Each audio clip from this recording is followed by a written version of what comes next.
Welcome to the Salty Chip Podcast, where you're always coming back for more, with your hosts Mackenzie and Isaac. Okay, welcome back. So today we'll just do a quick little recap of Real Housewives of Salt Lake City, the first episode that just came premiered. out. Yep.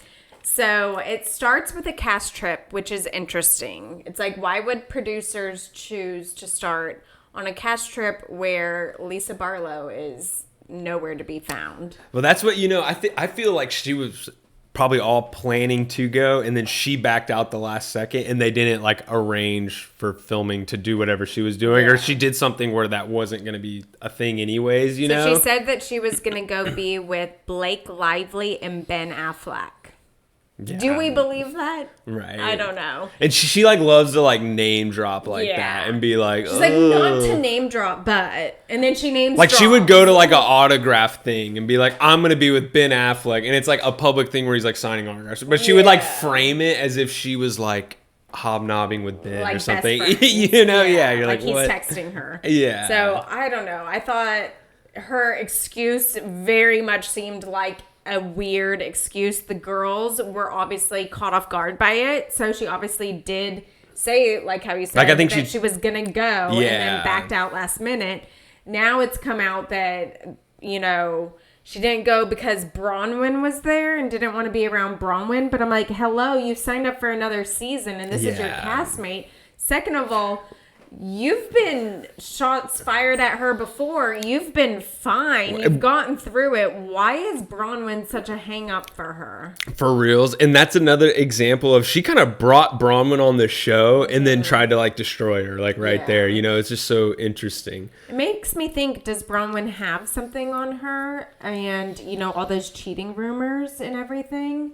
Is there any truth to that Bronwyn knows, and that's why she doesn't want to go up against her, kind of how she went up against Meredith? And you're saying, does Bronwyn have something legit on Lisa? And that's why Lisa, maybe, Because why is Lisa so scared of Bronwyn? I mean, Lisa's best friend, their fallout was on national TV, and she didn't stray away at all. And she was going ham on her. With Meredith. Yeah, she went ham on her on that hot mic moment. Yeah, she was going blowing up Meredith's spot. For sure. Lots of allegations there. So, and she came back. Yeah. So it's not like she's never been in the crossfire. I think Bronwyn was a part of it, but also it's Angie, Mary, and maybe one other too, but there's a lot on there that are obviously pissed at her, and I think she just probably knew it's gonna be just a dumping on Lisa party. And I feel like the last episode of the last season was basically that, her storming off, everybody's always dumping on me and saying I'm mean or I'm this or that, so she's probably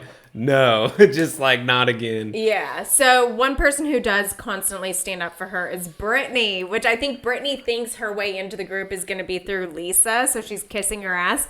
But Lisa doesn't like Brittany. She uses Brittany for sure when she needs her. And I thought it was hilarious how Brittany walked in with a bikini top on in the dead middle of Utah. She's such an airhead, dude. Yeah, it's and her... Just it's so out there, and her I was ready for the beach. Yeah, they're what? Yeah, what are you doing? You didn't go on a plane. What beach are y'all going to? Just crazy. And her, whenever she would defend Lisa or she does something like that, it's just worst timing. And then what she's saying, it's kind of a defense, but it's everyone I feel is just left with the what are you talking about? Yeah. I don't even understand what you're saying right now. Well, her announcement. Why doesn't anyone? Yes, that's the perfect example. Keeps doing it to herself. Perfect example. Her announcement of her and was it Jared? Jared Osman or whatever, the super Mormon guy. On and off, So they got engaged. She does a huge announcement. Ding ding ding. Yeah. I got engaged. They're oh. They're we don't care. We're so sick of hearing about that guy. Crickets. And then she's but then was it 2 days? Then we called it off 2 weeks later. 2 weeks later, we broke it off. That's the prime example. But I think they're still dating or something. I don't know. It is always off and on with her. It's just, there's no consistency. And she's saying that literally thinking like they're all going to be like, oh my God, we're so happy for you. You got engaged. Even though she says we didn't 2 weeks. Like, it's just so weird. Like, they're all like, don't tell anyone that. Nobody should ever hear that. Yeah, like if you got engaged and called it off in 2 weeks, don't tell anyone that. Just act like that never happened. You know? Definitely don't announce it in some way like you're wanting everyone to cheer for you. Yeah, and she's just making one mistake after the other. She's very socially weird to watch. Yeah, like she can't read the room or something. Yeah, and she's not good thinking on her feet. The whole camera thing was just a prime example of she has no clue thinking on her feet. Yeah. So, you know, it obviously pisses off Whitney that Brittany is constantly sticking up for Lisa because Lisa, you know, Whitney claims that Lisa... They're always kind of fought pretty hard. Yeah. You know? Whitney, and she was going hard after her business last year. Yes. So, exactly. So, Whitney has owned 3 businesses. Whitney Rose Skincare, Prism, which was her jewelry line. That's the one Lisa was going after last year, saying it was Alibaba stuff or whatever. Yeah. And then Soul... I think it's called Soul Body or something. MLM scheme it's called she's Soul running. People, SOL People. Yeah, it's the MLM, like some kind of network marketing thing that's probably like a pyramid scheme. It's like spiritual, therapeutic. I don't know. It's like her version of Goop or something weird like that. Yeah, it seemed very chaotic. It seemed scammy. Very scammy. They had people buy tickets to their event and then never held the event. So she lost millions of customers, she said, within a couple of weeks. And it's because your credibility went out the door. Well, and she said Justin put in like $100,000, lost all of it in one of their businesses, which I think she's had so many blunders on there. Like just with the first one, the Whitney skincare or whatever one. And then she rebranded they had the it to strong something brand else. of it was like Bliss or something. They'd wear all the merch. Yeah. And then they go rebrand it but continue to wear all the old merch in the shootings, and people are like, "Oh, I love that." They're like, "No, that's actually the old name." It's like, what is going on? Like, it got weird. It got sketchy. Nothing was like cohesive. And, you know, he lost his job because season 1, they did this like naked, you know, they had like a bathing painting suits date on, or whatever. A painting date where they paint their body and then they like rub on each other and like rub on the artwork. It was so cringe. It was so cringe. And he got fired for it. So he's like, but at that time they were making a lot of money, Whitney said, with her skincare company. So he was like, we're just going to ride this wave. Well, now it's been a couple of years. They did the rebrand and I think that just killed moves. Yeah. And then it's tanked. Yeah. So everyone is saying that Justin is preparing divorce papers and that he is planning to leave her because of their financial It's like totally kneecapped him financially. Like can't get a job, sunk all his money into the old thing that failed. It's like, oh, not looking I'm sure good. his ex-wife is getting the last laugh now. You know, she's loving this. She's trade me in for some younger girl. This is what you get. Yeah. You're broke. You ain't got no job. You got young babies again. Yeah. So, oh man. I feel for Whitney. Yeah, it is nice to hear her talk about it. And just like, it'd be interesting to just know the full details of it. Because I bet there's a lot of lessons to learn from it and like a lot of mistakes they made that they're like, oh, we totally would have done that differently, or we got screwed on this. Like, it would be really interesting to get the details of like, what happened to all those businesses and like what went wrong. Right. Like, why did they even rebrand in the first place? Like that, I still don't understand that decision. Like, maybe they thought, you know, sales are starting to more decline, mass market or so then we're going to change it. Maybe I don't know, but it definitely cost them a lot, and I think it was just a wrong business move. Yeah, it just didn't go well, you know, and that happens for sure. Like most businesses are going to fail, so it's not like a thing like, oh, you idiot, but it's like, it's just interesting, you know. But the rebrand thing just drives me nuts. I'm like, what was that? Yeah. Well, and then we saw, to switch over to Bronwyn, admitting that she never intended to buy that $4 million diamond necklace that she displayed for everyone. Yeah, for context, she takes everyone on a trip last season and like flies out some jeweler with a $6 million necklace and $4 million earrings, pretending like she's gonna buy it. And I remember when we were even watching it, we were like, "There's no way she's buying this stuff." Like, I was like, he's this spending like a sixth of his like he's worth a lot, but yeah. like not $10 million worth of 2 pieces of jewelry. Yeah, there is no way he is buying that. Yeah, you know. Yeah, no, I agree. And then so she admitted that she never intended to buy it, and she was going to buy a fake version that looked similar and pass it off to the girls as real. And hope they didn't notice, which is so interesting that even at that level that she would consider doing something like that. That she still feels that need that she needs to prove it. That she needs to prove that they have more than they need or whatever, or just an abundant amount of resource, which it's obvious they have enough. But and so to still feel that kind of insecurity about it, where you're willing to like risk your credibility and your integrity on making them think you bought this $4 million necklace, when on its face it's like there's no way you're buying that necklace. You know, like there's no way. Like, and it also makes me think, like, is she overshop because she has so much trauma with the betrayal that she had from like her mom and the baby daddy's family disowning her when she had her child at 19. I think a lot of trauma from that, and I think she shops to fill that void because she can. Yes, lots of trauma, and that, like,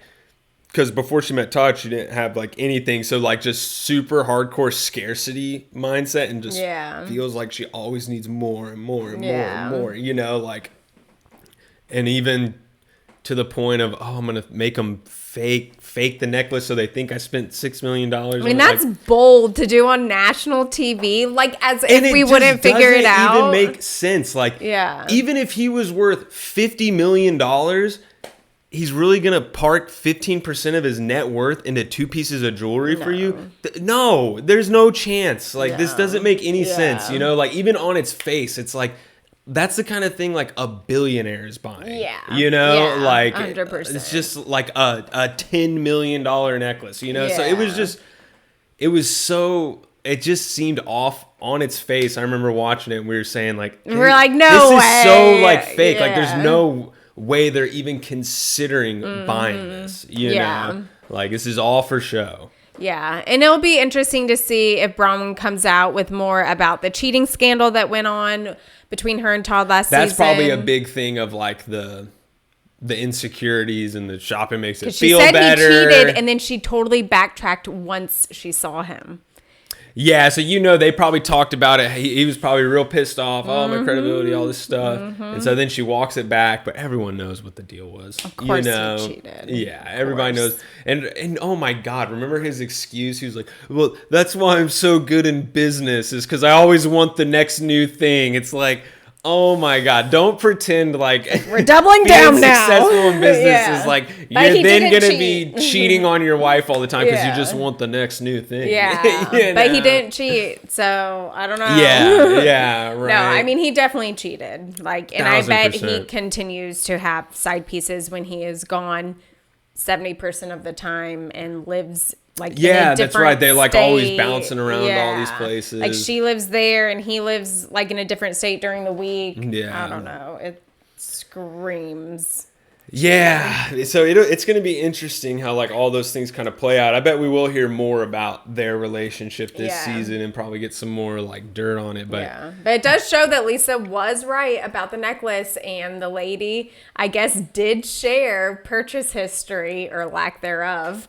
Which I bet the jeweler was pissed. Like, they probably hate, because what she was doing is just hardcore tire kicking. Like, as a salesperson, someone making you do this whole show and then they're not even gonna buy, you're like, fuck you, you just wasted all my time. I mean, at least buy something worth like $5,000 or something. Like, something. Yeah. But she didn't even buy anything. Yeah. So it's like, are they really as rich as they I mean, clearly they're rich. They are rich. That's what's so weird about it. Are they as rich as she's claiming? Like, he really owns those businesses, and I'm sure they're good businesses, and they have a very high net worth. Yeah. But it's just still, even at that level, you fall victim to feeling insecure and feeling like you need to prove you have more, even though when it's like objective, you have way more than most people will ever see in 2 to 3 lifetimes. Yeah. You know, like, but you still are like, no, I need to lie about the $10 million necklace and do this whole show. It's like,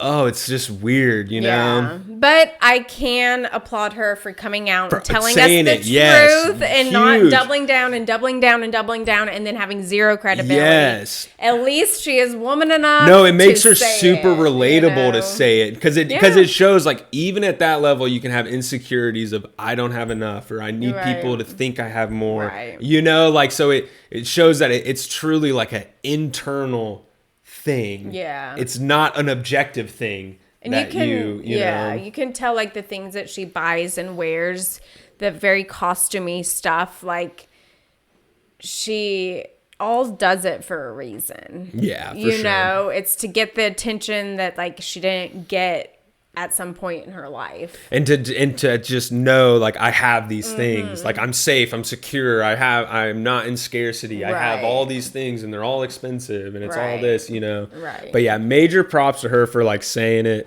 Same with Whitney for saying the business stuff. Yeah. It's like that's the kind of stuff people really like is like because these so people much more obviously relatable. live very like high class lives, but their lives are the same as everyone else where there is shit that hits the fan or paycheck to paycheck. they have some crazy insecurity where they do Yeah. something totally stupid that's like what, you know, Yeah. like, and so it just really shows like that. Yeah. That's like the real part of Real Housewives is like those kind of things, you know. Yeah, and like I bet for Whitney it is paycheck to paycheck. It's just larger paychecks than other people. Yeah, you know? for sure. And I know like depending on who you are in the cast, depends on what paycheck you have. You know, not every girl gets the same pay. And not every like and they all have sort of different backgrounds. Like that's what's interesting about the show too is there's definitely some that you can tell they come on and then eventually the housewives money is like their main thing where they get it all. And then there's other ones where they come on like Angie and her husband. I bet they make way more off their hair salons than they do. Like they will be just as fine as they are if they never shot another episode. Right. You know, kind of thing. Like they have that huge business that they've franchised and done all these things, you know? So like, it's just interesting how they'll be different. Whereas Whitney, I feel like, is in that position where they had good stuff before the show, but they've been sort of pigeonholed into now everything they make is probably from the show and from her. And so it's just like way more intense. And if they ever lost the show, it would be a huge thing. Like a huge hit, you know, kind of thing. Or same with like Heather and Terry Dubrow, like they could give two shits about the check that comes from that. That makes zero difference on their life at all, you know, kind of thing. Where Shannon, that is her life. Yeah, is the check from the show probably. You know. Yeah, for sure. No, I agree. So that was our update for Real Housewives of Salt Lake City. Thanks for listening.